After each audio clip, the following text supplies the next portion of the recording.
TOS Television, your digital-first Pan-African news network. I am Abigail Okwade, and this is Africa Now. A 19-year-old rule that banned pregnant students from attending school in Tanzania is to be scrapped. Education Minister Professor Joyce Ndalichaku said on Wednesday that primary and secondary school students who dropped out of school due to various reasons, including pregnancy, would now be allowed to return to the formal school system. The government had set up a parallel education system for pregnant schoolgirls, with officials saying this would protect other students from bad influence. Unidentified gunmen killed at least 3 pupils aged 12, 16 and 17, and a French language teacher and several others were wounded in an attack on a school in Cameroon's southwest region on Wednesday, a local human rights group said. The crisis stems from perceived marginalization of the Anglophone community by the French-speaking majority. The region, one of two where English-speaking separatists have been fighting to form a breakaway state since 2017, was rocked by a similar attack last year when gunmen opened fire in a school, killing 7 children. At least 8 people were killed and over 20 others injured after a suicide attack. Huge explosions rocked Somalia's capital Mogadishu early on Thursday amid gunfire, officials said. The attack was carried out by Somalia Islamist group Al-Shabaab, which was targeting a passing United Nations convoy, said Adisa Abu Musab, the group's military operations spokesman. For years, Al-Shabaab has been fighting Somalia's central government to establish its own rule based on a strict interpretation of Islam's Sharia law. Now the government in Burkina Faso has extended the suspension of mobile internet services for another 96 hours amid anti-French demonstrations and growing political unrest in the country over insecurity. The internet on Saturday by authorities was shut down due to be restored on Wednesday. The government has said the suspension was based on national security and defense. Deputy Prime Minister Demeke Mekonnen Hassan will take charge of routine government business in Prime Minister Abiy Ahmed's absence, who has gone to direct the war effort from the front line, state-affiliated media reported on Wednesday. Abiy announced later on Monday he was planning to personally direct the fight against Tigrayan forces and their allies. Abiy's decision came as Tigrayan forces had been able to move south towards the capital. Ethiopian police said they have trained about 147,000 civilians in the capital to form neighborhood defense groups and help detect possible infiltrates. This is your digital-first Pan-African news network, TOS Television. You're watching Africa Now. Business and more coming your way after the break. Do stay tuned.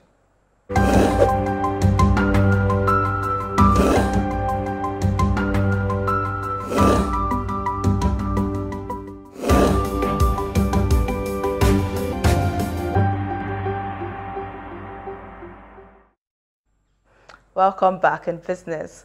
The Executive Board of the International Monetary Fund on Wednesday approved a $7 million disbursement to the Gambia as it completed a third review of the West African country's loan arrangement. The payment brings total disbursements under the 39-month extended credit facility arrangement approved last year to about $55.7 million, the IMF said. The IMF said Gambia's economy was showing signs of recovery, but that the third pandemic wave in mid-2021 hampered a more vigorous rebound.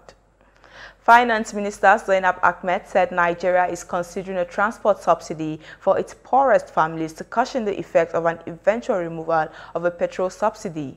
The government plans to remove the petrol subsidy by the middle of next year and replace it with 5,000 naira monthly payments to the poorest families. The transport intervention will be for between 20 to 40 million people for a period of 6 to 12 months, she told reporters after a cabinet meeting in Abuja.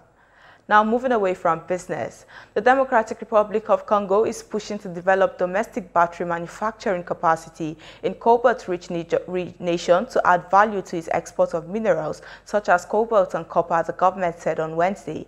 Congo mines around 2/3 of the world's cobalt, an ingredient in lithium-ion batteries, and is Africa's leading producer of copper. Demand for the minerals is rising to power electric vehicles and electronic devices. Ranked amongst the world's least developed countries, Congo exports its minerals for only a fraction of the final cost of batteries produced majorly in China.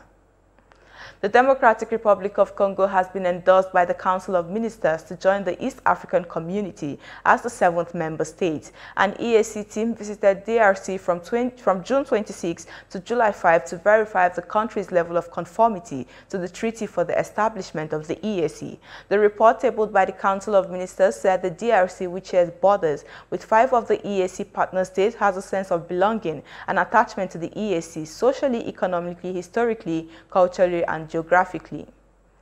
Saif al-Islam Gaddafi, the son of Libya's former ruler and a major candidate in December's planned presidential elections, has been declared by the country's elections commission on Wednesday as being ineligible to run. Gaddafi was one of 25 candidates the commission disqualified in an initial decision pending an appeal process that will ultimately be decided by the judiciary. Gaddafi was ineligible because he had been convicted of a crime, the commission says. And that is it on Africa Now. For more updates, to visit our website at www.tostvnetwork.com. Follow us and like our social media handles on Facebook, Twitter, and Instagram. And remember to subscribe on YouTube to stay with us and enjoy more programs on TOS Television Network. I am Abigail Okwade. Thanks for watching.